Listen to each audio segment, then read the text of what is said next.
أعوذ بالله من الشيطان الرجيم. بسم الله الرحمن الرحيم. الرحمن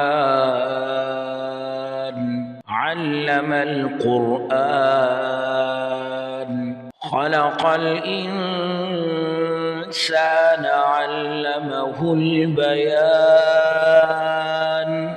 الشمس والقمر بحسبان والنجم والشجر يسجدان والسماء رفعها ووضع الميزان ألا تطغوا في الميزان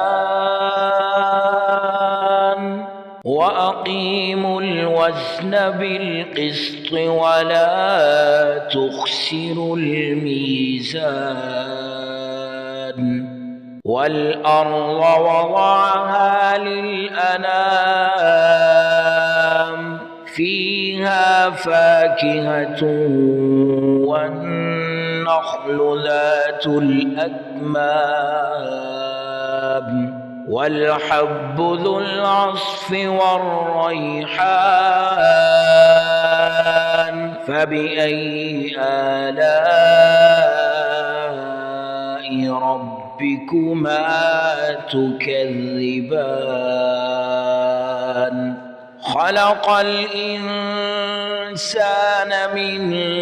صلصال كالفخار وخلق الجان من مارج من نار فبأي آلاء ربكما تكذبان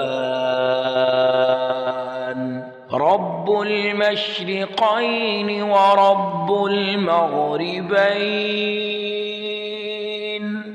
فبأي آلاء ربكما تكذبان مرج البحرين يلتقيان بينهما برزخ لا يبغيان فبأي آلاء ربكما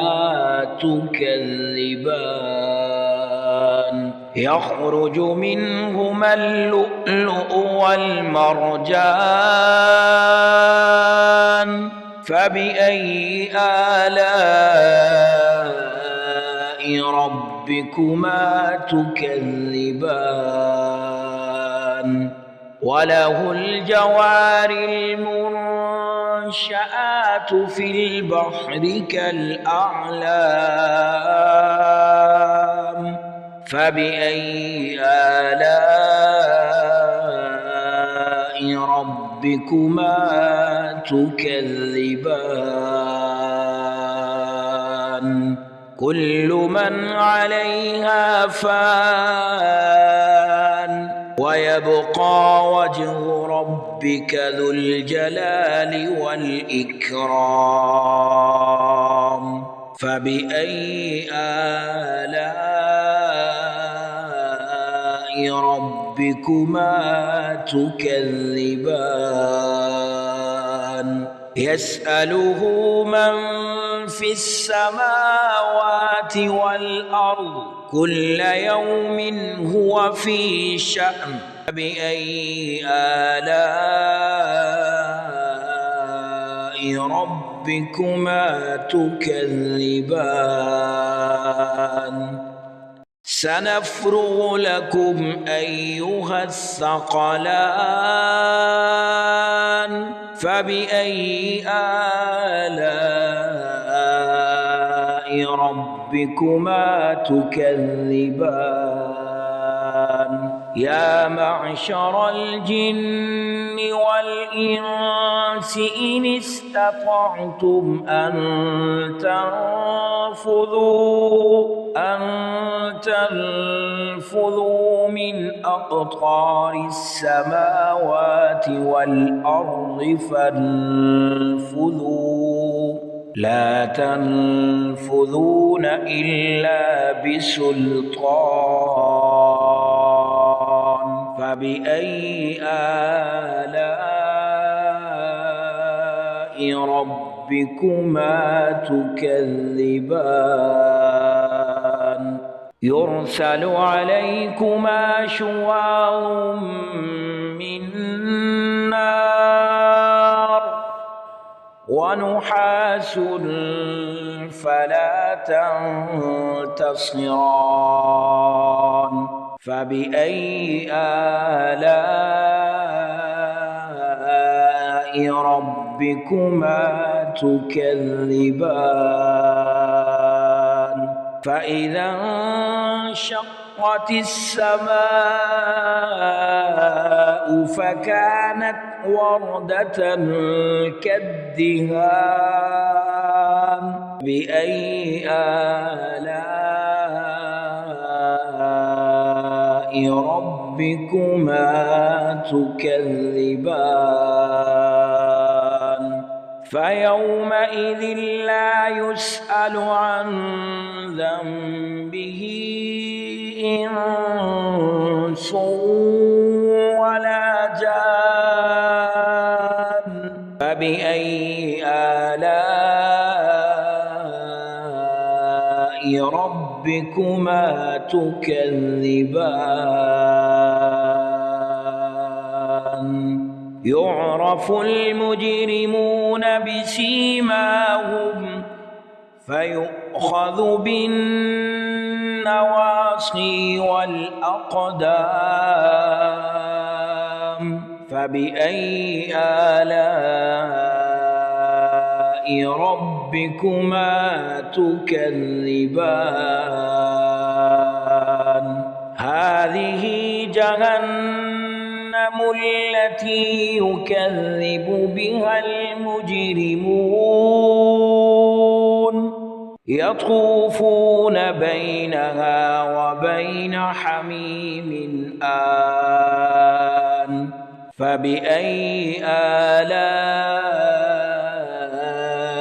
ربكما تكذبان ولمن خاف مقام ربه جنتان فبأي آلاء ربكما تكذبان ذواتا أفنان فبأي آلاء ربكما تكذبان فيهما عينان تجريان فبأي آلاء ربكما تكذبان فيهما من كل فاكهة زوجان فبأي آلاء ربكما تكذبان متكئين على فرش بطائنها من استبرق وجنى الجنتين دان فبأي آلاء ربكما تكذبان فيهن قاصرات الطرف لم يطمثهن إنس إنس قبلهم ولا جان فبأي آلاء ربكما تكذبان كأنهن الياقوت والمرجان فبأي آلاء ربكما تكذبان هل جزاء الإحسان إلا الإحسان فبأي آلاء ربكما تكذبان ومن دونهما جنتان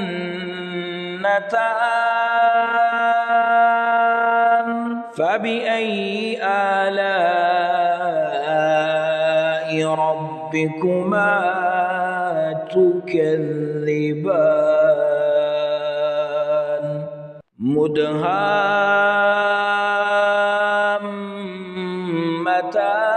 مدهامتان فبأي آلاء ربكما تكذبان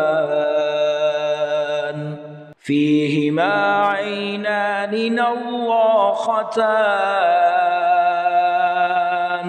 فبأي آلاء ربكما